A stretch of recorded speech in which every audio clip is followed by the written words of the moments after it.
Hello friends, मैं आकांक्षा GK with आकांक्षा में आपका स्वागत करती हूँ।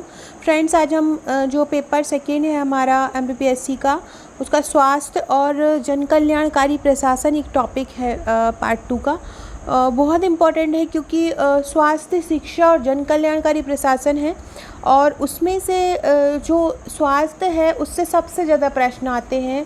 अगर हम प्रीवियस ईयर्स के पेपर देखें तो ये देखा गया है कि स्वास्थ्य से ज़्यादा प्रश्न आए हैं, भले ही 15 मार्कर में हो चाहे 6 मार्कर में हो।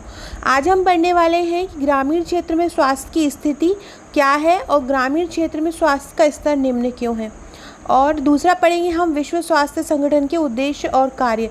ये उद्देश्य और कार्य हम अभी 6 नंबर में कर रहे हैं। अगर ये 15 नंबर में आएगा तो 15 नंबर के लिए हम अलग क्वेश्चन करेंगे जो मेरे नोट्स में कवर किया हुआ है। और सेकेंड बात, मेरे नोट्स प्रिपेयर हो चुके हैं और इसकी बुकिंग स्टार्ट हो गई है। आपको अगर ये हेल्थ का नोट्स लेना है तो आप 200 रुपीज़ पेमेंट कर दीजिए। ये बुकिंग अमाउंट है, बाद में इसका रेट बढ़ जाएगा।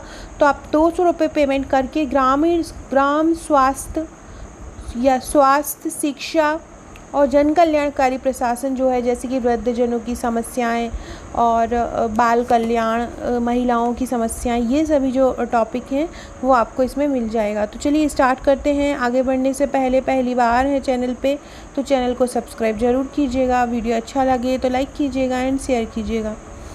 विश्व स्वास्थ्य संगठन, जिसको हम WHO बोलते हैं, इसके हमको उद्देश्य और कार्य लिखना है। तो देखिए, हमको बहुत शॉर्ट एंड स्वीट लिखना है। सबसे पहले हमने ये उसके बारे में लिख लेंगे, फिर ये संगठन लिख लेंगे, उद्देश्य लिख लेंगे, ये लक्ष्य लिख देंगे और फिर हम इसके ये कार्य लिख लेंगे। देखिए, तो इस प्रकार से हम बहुत छोटे तरीके से सब कुछ लिखना है हमें, लेकिन सब कुछ हमें बहुत शॉर्ट तरीके से लिखना है। क्योंकि हमको क्या है कि मैं आपको एक तरीका बताऊंगी आंसर्स लिखने का, कि हमको कैसे 15 मार्कर कि हम पूरा जो हमारा 3 घंटे है और हमें एक सब्जेक्ट के लिए 1.5 घंटा मिलता है, तो हम कैसे अपना टाइम को कंज्यूम करें, कौन सा पेज नंबर का क्वेश्चन पहले लिखें।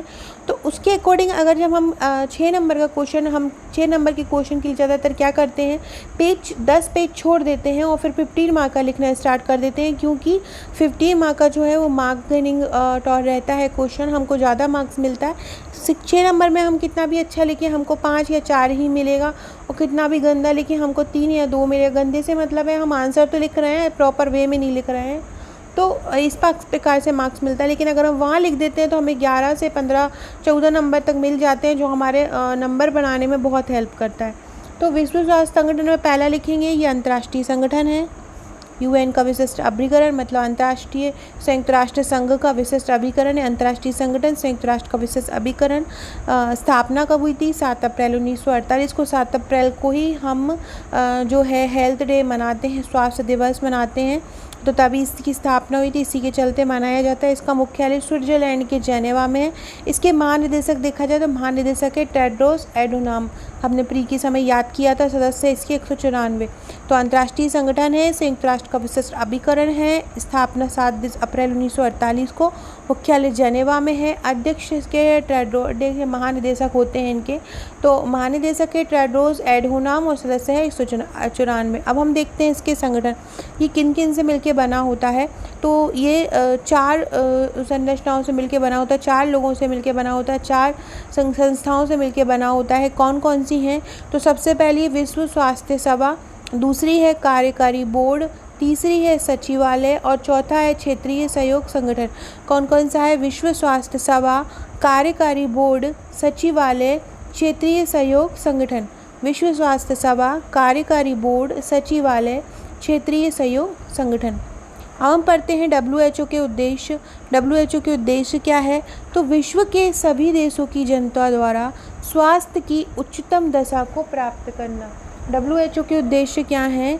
विश्व के सभी देशों की जनता द्वारा स्वास्थ्य की उच्चतम दशा को प्राप्त करना, मतलब स्वास्थ्य, सबसे अच्छा तरीके का स्वास्थ्य सभी लोगों को प्राप्त होना।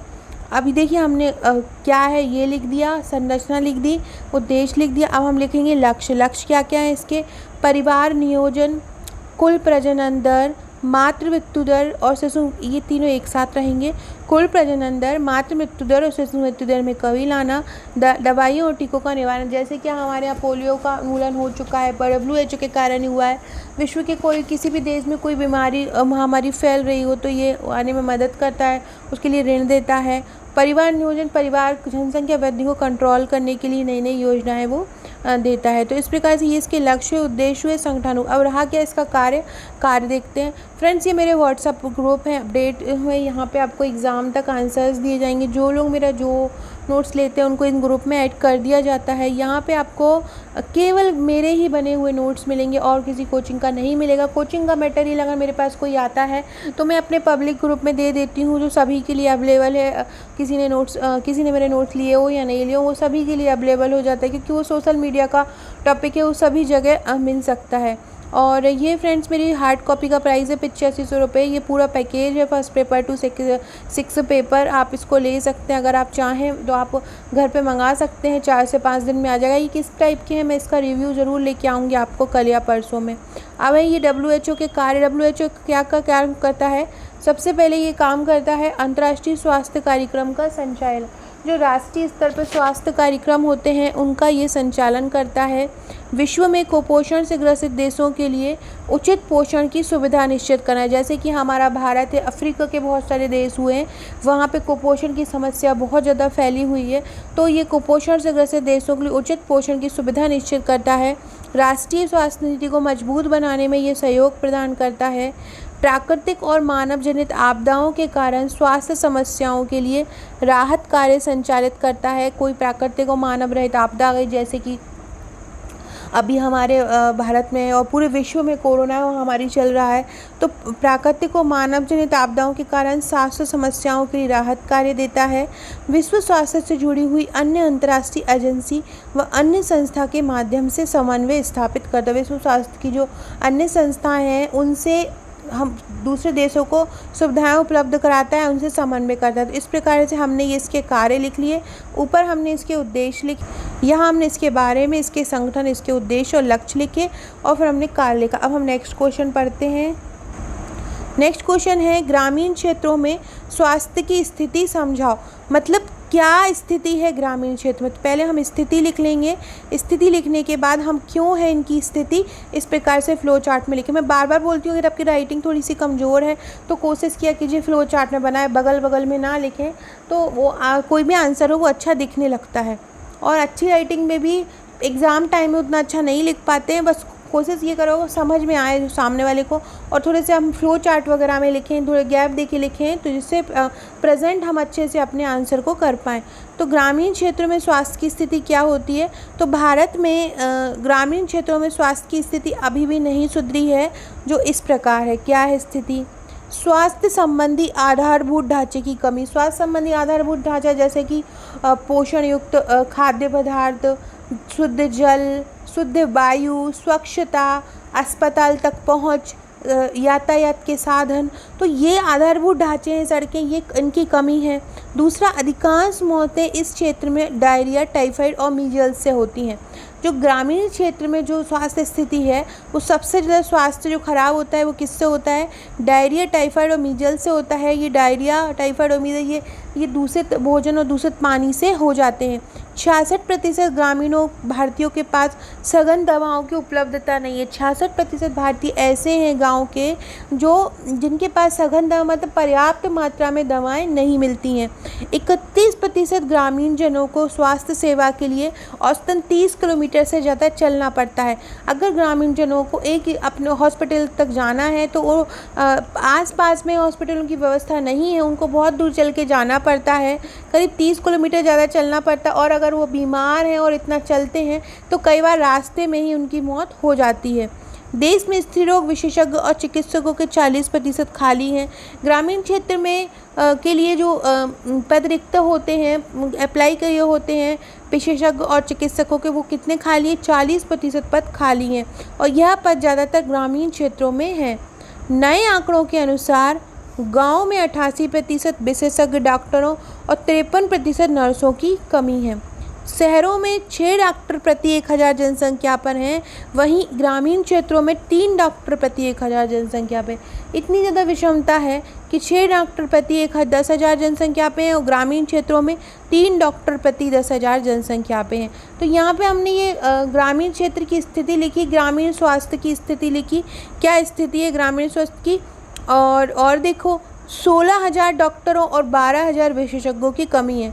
डॉक्टरों की उपलब्धता का वैश्विक औसत अगर प्रति 1000 व्यक्ति पर देखा जाए तो 1.3 है, ये वैश्विक औसत है, जो कि भारत में 0.7 है, जो कि बहुत कम है। मतलब डॉक्टर अगर एक वहाँ पे देखा जाए औसतन दूसरे देशों में, तो पूरे देशों का औसत जो आता है वो 1000 व्यक्ति पे 1.3 डॉक्टर आता है, लेकिन हमारे भारत में 1000 व्यक्ति पे 0.7 डॉक्टर आता है। तो इस प्रकार से हमने ये भारत में स्वास्थ्य की स्थिति क्या है ग्रामीण क्षेत्रों में वो लिखी। अब हम इनको कैसे सुधार सकते हैं वो लिखेंगे। फ्रेंड्स, ये मेरे स्वास्थ्य के नोट्स हैं, ये प्रिपेयर हो चुके हैं, इनकी बुकिंग स्टार्ट हो गई है, आप कर सकते हैं 200 रुपीज़ बुकिंग अमाउंट देकर।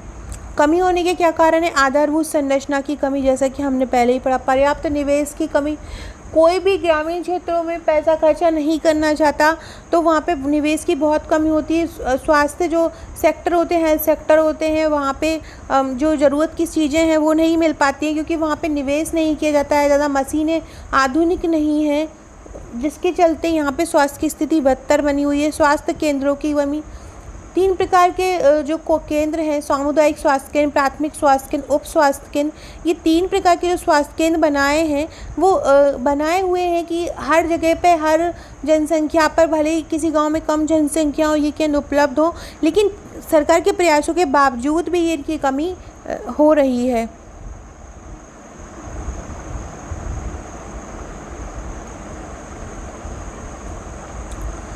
उसके बाद है भौगोलिक दूरी। भौगोलिक दूरी से मतलब है कि जैसे कि मैंने बताया है कि जो मरीज है वो उसको हॉस्पिटल तक जाने में बहुत सारी दूरी तय करनी पड़ती है। गांव बहुत दूर दूर पे बसे हुए हैं और सरकार को चाहिए कि वो कम जनसंख्या पर भी स्वास्थ्य केंद्र उपलब्ध करा पाए, प्रशिक्षित डॉक्टर उपलब्ध करा पाए, जो कि नहीं हो पा रहा है। तो ये एक सबसे बड़ी कमी है, प्रशिक्षित डॉक्टर की कमी। जो प्रशिक्षित डॉक्टर हैं, जो ज़्यादा हर फील्ड के जो बेस्ट डॉक्टर्स होते हैं, वो ये सोचते हैं कि हम क्यों जाएं गांव में, वो उनको शहर का जीवन ज़्यादा पसंद होता है। कोई भी गांव नहीं जाना चाहता, कोई भी गांव जाके नहीं करना चाहता सेवा। तो सरकार को ये चाहिए कि स्टार्टिंग में प्रशिक्षण लेवल हो डॉक्टर का, तभी उनको बोला जाए कि आपको गांव में इतने साल सेवा देना ही देना है, कंपलसरी कर दे, तो ताकि डॉक्टर, प्रशिक्षित डॉक्टर गाँव में भी हो पाए। अब डॉक्टरों के जो सहायक स्टाफ होता है, नर्सेस होती हैं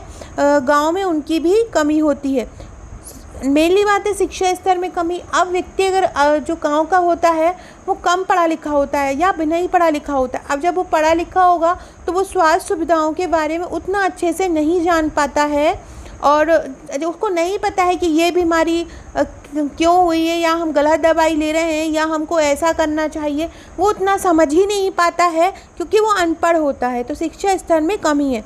जागरूकता में कमी, सबसे मेन हर पॉइंट अगर हमारे भारत का कोई आता है तो सबसे मेन कारण ये जागरूकता ही होता है, क्योंकि हम अवेयर नहीं हैं। हमें दूसरे चीज़ों से में ही, अपने में ही इतना आनंद रहता है कि हम जो मेन चीज़ है जिसमें हमको फोकस करना चाहिए, हम उसके लिए जागरूक नहीं रहते हैं। तो सबसे बड़ी कमी है जागरूकता। देन लास्ट है राजनीतिक इच्छा की कमी। जो राजनेता होते हैं वो कभी भी उनका ध्यान ग्रामीण क्षेत्र में नहीं जाता है, वो हमेशा बड़े बड़े जो क्षेत्र हैं उन्हीं पे ही फोकस करते हैं, और जब भी वोट बैंक में भी आते हैं तो वोट बैंक में भी उन्हीं लोगों को देखते हैं जहाँ पर जनसंख्या ज़्यादा है। तो इस प्रकार की राजनीतिक इच्छा, अगर राजनीतिक सत्ता जो है वो अवेयर रहे कि हमें ग्रामीण स्तर पर स्वास्थ्य की सुविधा सुधारनी है, तो कई गुना जाकर हम इनको स्वास्थ्य सुविधाओं को सुधार सकते हैं। क्योंकि भारत की जो 70% लगभग जनता है वो गांव में निवास करती है। अगर गांव में ही ऐसी स्वास्थ्य की कमी होगी, स्वास्थ्य का ऐसा स्तर रहेगा, तो हम कभी भी सफल नहीं हो सकते हैं। तो हमें ग्रामीण स्तर से ही शुरू करना चाहिए। सो फ्रेंड्स, ये था हमारा आज का क्वेश्चन कि ग्रामीण क्षेत्रों में स्वास्थ्य की स्थिति। हमने लिखा कि कितने डॉक्टर कम है, कितने के पास, ग्रामीणों के पास दवाई नहीं है, कितने विशेषज्ञ कम है, फिर हमने उनके कारण लिखे। तो इस प्रकार से फ्रेंड आप ये कर सकते हैं। आपको अगर ये मेरा नोट्स लेना हो तो आप इस नंबर पे मुझे व्हाट्सअप करके नोट्स ले सकते हैं। ये मेरे मध्य प्रदेश स्पेशल के नोट्स हैं। अगर आप इनको चाहें, मध्य प्रदेश का मेंस का 70% भाग ये कवर करेंगे, बहुत इंपॉर्टेंट है। ऊपर मैंने आपको हार्ड कॉपी की प्राइस बताई थी। अगर आपको सॉफ्ट कॉपी में लेना है तो सॉफ्ट कॉपी 5200 रुपये की है, आप ये ले सकते हैं। ये नंबर पे मुझे व्हाट्सअप करके आप ये जानकारी ले सकते हैं। Okay friends, thank you.